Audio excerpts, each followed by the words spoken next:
Olha, não tem nada melhor do que ver um filme do Robert Eggers nas telonas, porque esse diretor sabe muito bem reconstruir época. E é claro que ele já tinha provado isso nos três filmes anteriores que eu adoro, especialmente O Farol e A Bruxa, mas olha, esse filme aqui deixou ainda mais claro que o diretor domina muito essa arte de reconstruir época e tornar a atmosfera muito imersiva. É como se eu fosse colocado de volta ali naquela época que ele está contando a história. Então, vem comigo aqui para saber tudo que eu achei de Nosferatu, do diretor Robert Eggers, no A Hora do Terror. Dessa vez o diretor adapta seu primeiro remake, né? É claro que antes ele já tinha adaptado uma história clássica, mas aqui ele pega um filme que já foi adaptado para o cinema, que é o Nosferatu de 1922, dirigido pelo Murnau, e adapta essa história mais uma vez, porque existem outras versões, né? A outra mais famosa é do Herzog de 79, e agora aqui temos a versão, enfim, do Robert Eggers. Pra quem não sabe, né, o Nosferatu é a mesma história do Drácula de Bram Stoker, apenas com algumas mudanças ali, porque na Alemanha o Murnau queria adaptar essa história e não tinha os direitos. Então o que ele fez ali foi dar uma mudada. A história se passa no século XIX, na Alemanha, e segue o rico e misterioso Conde Orlok em busca de um novo lar. O vendedor de imóveis Thomas é então designado para conduzir os negócios de Orlok e viaja até as montanhas da Transilvânia para tratar de uma compra de uma propriedade. O que Thomas não esperava era encontrar o vampirão em sua forma mais pura. Todos ao redor o alertam para abandonar a viagem. Enquanto distante dali, Ellen é constantemente atormentada por pesadelos assustadores. E tanto Drácula de Bram Stoker quanto Nosferatu são obras que podem ser analisadas pela questão do desejo oprimido de uma mulher, especialmente porque a história se passa nessa época, então aqui tem uma metáfora muito pertinente sobre isso. E tanto Drácula quanto Nosferatu, né, que tem a mesma história, pode ser analisado sob a ótica da psicanálise de Freud. Isso porque o filme aqui trabalha bastante a questão do desejo reprimido de uma mulher, fazendo uma ligação direta em como esse desejo era algo proibido na época, né? Então essa base que inspirou o Drácula de Bram Stoker, né, que consequentemente está aplicado também aqui no Nosferatu, é muito rica, né? Então você pode ver o filme de uma forma mais simplista do monstro que está atormentando uma mulher, né, do vampiro, ou também fazendo essa leitura mais complexa que torna ainda mais interessante esse filme. Então essa história aqui continua muito atual. É uma história fantasiosa, mas com um pezinho ali na realidade,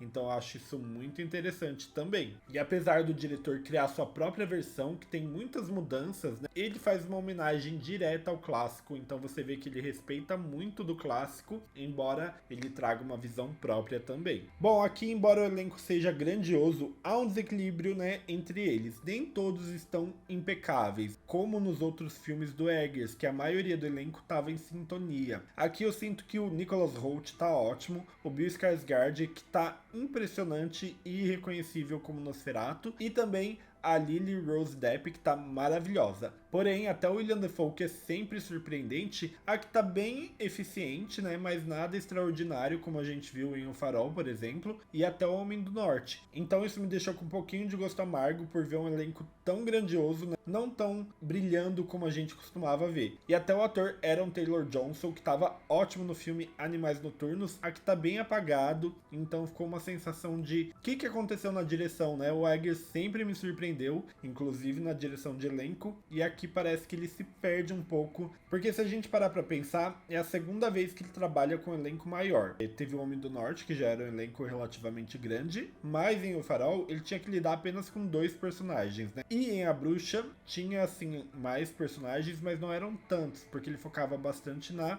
atriz principal. Então aqui nesse filme fica aquela sensação de que ele não consegue dar conta de tantos atores em cena, e principalmente atores incríveis, né? Mas o Nicholas Hoult, por exemplo, esse ator é sensacional. Ele passa muito medo que ele tá sentindo pra gente sem falar nada. E a entrega do Bill Skarsgård tá assombrosa. Ele desaparece em cena, claro que devido ao trabalho de maquiagem, e eu adoro a fisicalidade dele, a forma como ele se movimenta, se mexe, ele tá impecável, e eu acho que ele tem toda essa estranheza, né, para esses papéis, não à toa ele se deu tão bem fazendo It. E por fim temos a atriz Lily Rose Depp, que tá honrando o nome do pai. Para quem não sabe, ela é filha do Johnny Depp, E ao meu ver, ela já tinha mandado muito bem naquela série The Idol, que foi um flop, né, gente? Mas lá eu já notava que ela era ótima e aqui ela manda muito bem. É o papel de destaque e a trilha sonora foi composta pelo Robbie Carolan, que é o mesmo do Homem do Norte. E aqui ele disse que sabia que a trilha tinha que ser bombástica, mas que não poderia ser algo muito inovador. Então ele buscou trazer algo mais minimalista que remetesse ao clássico. E eu acho que ele acertou em cheio, porque a trilha aqui é como se fosse parte daquela atmosfera, né? Você não sente que ela invade, até mesmo quando o som é potencializado, né? Então eu adorei essa trilha sonora,